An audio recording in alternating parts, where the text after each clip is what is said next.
Have you ever wondered how some fighters will do anything to stay on a card, even when their opponents drop out at the last minute? From sudden hand fractures to unexpected callouts, the UFC landscape can shift overnight. In this rundown, we'll explore Justin Gaethje's ironclad resolve after Dan Hooker's injury, delve into the raw tension between Dustin Poirier and Michael Chandler, and see why Dan Hooker is now exchanging heated insults with Arman Tsarukyan. We'll also highlight a flurry of rapid-fire matchups, break down Henry Cejudo's controversial decision to end a fight early, and question if Conor McGregor will ever step back into the Octagon, especially now that Michael Chandler's confidence is wearing thin. Finally, we'll dig into the welterweight shakeups and a potential clash between Whittaker and Strickland. By the end, you'll know exactly who's making headlines and why these twists could reshuffle the future of multiple divisions. When Dan Hooker revealed he'd fractured his hand, some thought Justin Gaethje might bow out of their scheduled fight. Instead, Gaethje insisted he's staying put. "Of course I'm fighting," he told Daniel Cormier. Potential replacements like Mateusz Gamrot, Renato Moicano, and Rafael Fiziev all threw their names in the hat, sensing an opportunity to fight one of the division's most explosive contenders. Gaethje remains unfazed, adamant that he'll face anyone who steps up. This rock-solid attitude has the MMA community buzzing. It's the mark of a warrior who refuses to let unforeseen hurdles deter him. The question now is who the UFC will pick. Will it be another striker to match Gaethje's intensity, or a grappler aiming to expose any ground vulnerabilities? Regardless, Gaethje's resolve sets a fearless precedent. He's in it for the long haul, no excuses. Moving forward, Justin Gaethje is still fighting. I called him this morning,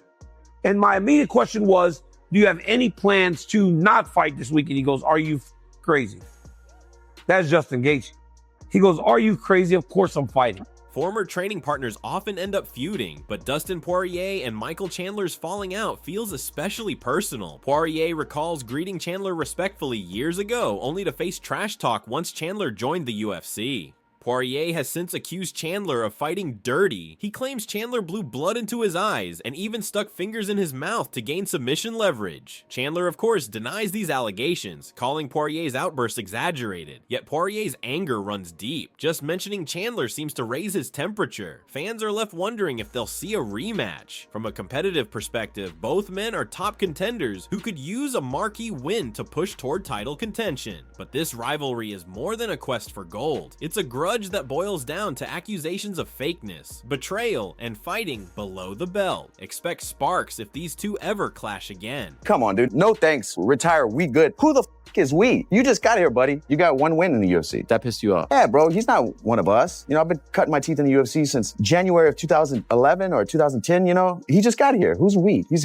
speaking for the lightweight division? Muscle McMike needs to chill. Another rivalry brewing in the lightweight division involves Dan Hooker and Arman Tsarukyan. After Hooker mocked Tsarukyan for withdrawing from a big fight, Tsarukyan fired back, labeling Hooker a big mouth with glass hands. The insults got personal when Hooker jabbed at Tsarukyan's wealthy family background, suggesting money can't buy real grit. Tsarukyan responded by noting Hooker's own recent injury, calling it karma. Their barbs escalated fast, each accusing the other of lacking toughness. With Hooker out due to a broken hand, the two aren't booked to fight anytime soon, but these social media sparks could lead to an eventual matchup. If it happens, expect a verbal feud to spill over into the cage, where both men are eager to prove that they're the true alpha. In a division crowded with world-class talent, personal grudges like this often add extra layers of excitement. While the spotlight stays on big names, other contenders are scrambling for opportunities. Christian Rodriguez is set to face Melquizael Costa at UFC Mexico on March 29th. Both fighters recently scored impressive victories, and they're jumping back in to keep momentum alive. Then there's Junior Tafa's booking against Tuco Tokos for UFC Demo on May 3rd. Tafa enters fresh off a second-round TKO, while Tokos hopes to snap a losing skid. These short-notice fights remind us how quickly the UFC landscape can shift. Moreover, Mateusz Gamrot has already raised his hand to replace Dan Hooker against Gaethje, proving that opportunity knocks loudest when everything is in flux. Fans love these rapid changes. They create a sense of urgency and unpredictability. Sometimes, a breakout performance in these make-or-break scenarios can vault a fighter directly into title discussions. Henry Cejudo is no stranger to bold moves. Recently, he cut his fight short at UFC Seattle, claiming double vision made continuing too risky. That decision handed Song Yadong a technical decision win. Cejudo, a former two-division champ, said he'd rather accept a loss than risk a brutal knockout while unable to see clearly. Reactions were split. Some praised his honesty and willingness to prioritize health, while others saw it as abandoning the warrior spirit he's known for.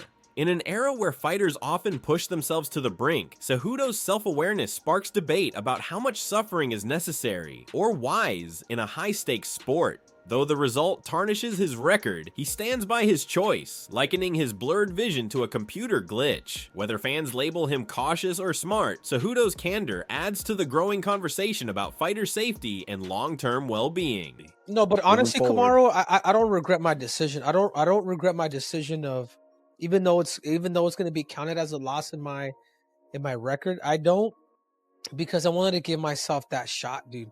So even when there's that minute and 16 seconds, I was like, hey, man, I'm going to ride this thing out, and then I'm going to get another minute, and then hopefully everything comes back, and then I'm going to go straight Marlon Moraes style on this dude in the 4th and 5th round. Because then I would know that one of those 3 rounds, obviously because I ran, that round was his, but I had to.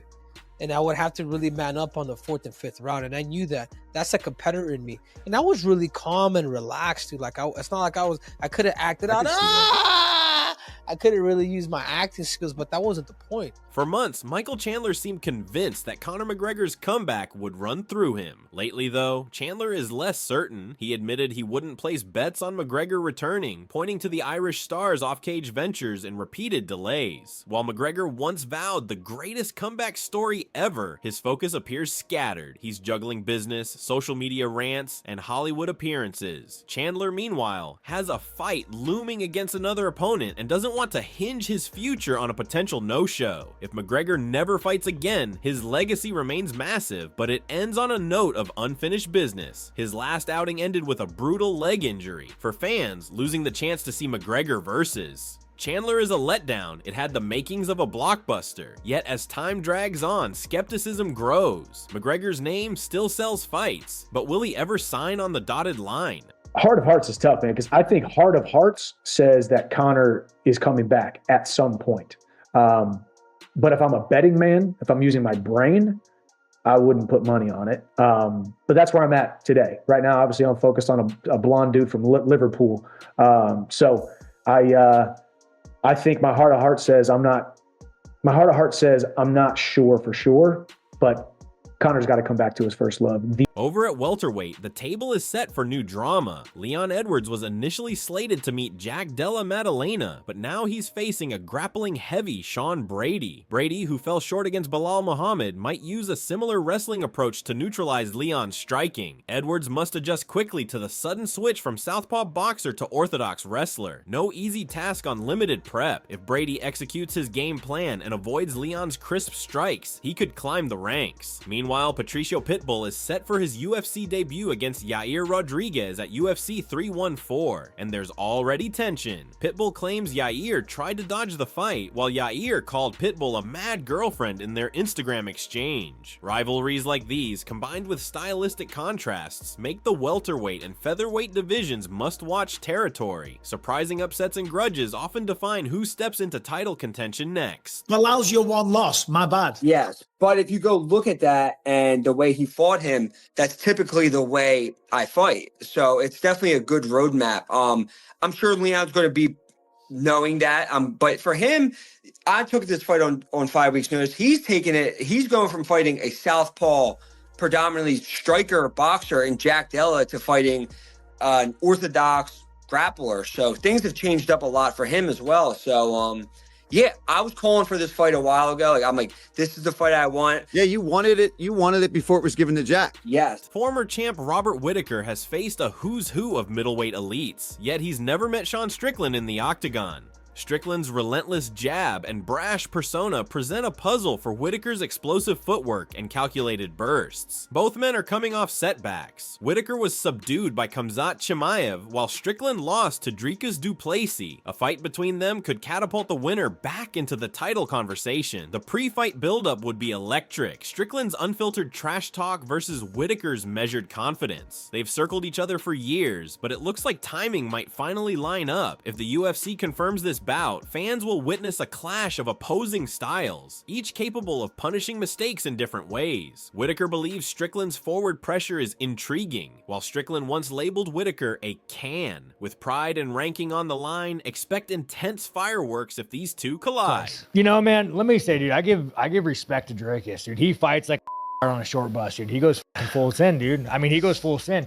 I don't think he's the best fighter, dude, but when you fight like on a short bus, dude, you got to kill that man to stop him. So, you know, I do give him respect there, but I think for 25 minutes, the guy's a center block for head. I'm going to try to put him out. I think I'm just going to piece him up. You know, my last fight, I got that cut. It's real hard to fight with one eye, dude. From Gaethje's unwavering commitment to fight anyone, to Chandler's simmering rivalry with Poirier and doubts about McGregor, the UFC is brimming with drama. Hooker's injury set off a chain reaction among top contenders, proving once again that chaos can create fresh opportunities, like Gamrot stepping in on short notice or rising names locking down fast turnaround bouts. Henry Cejudo's early exit at UFC Seattle adds fuel to debates about health versus heroism, while Leon Edwards and Sean Brady scramble to adjust strategies before their welterweight showdown. And over in the middleweight ranks, Robert Whittaker and Sean Strickland might finally meet, pitting surgical precision against relentless pressure. As each rivalry unfolds, remember that MMA is more than just battles in a cage. It's about personal grudges, surprise twists, and relentless pushes toward championship gold. Each last-minute fight booking or shocking accusation can reshape an entire division's future. That unpredictability is why fans keep coming back. You never know when a short notice debut or a heated social media feud will produce the sport's next breakout star. Stay locked in, share your thoughts, and brace yourself for the next wave of controversies and upsets. Because in the UFC, the only sure thing is that nothing stays the same for long. Thanks for watching. For more daily MMA news and analysis, be sure to subscribe, hit the notification bell, and let us know your predictions for these matchups and feuds in the comments below.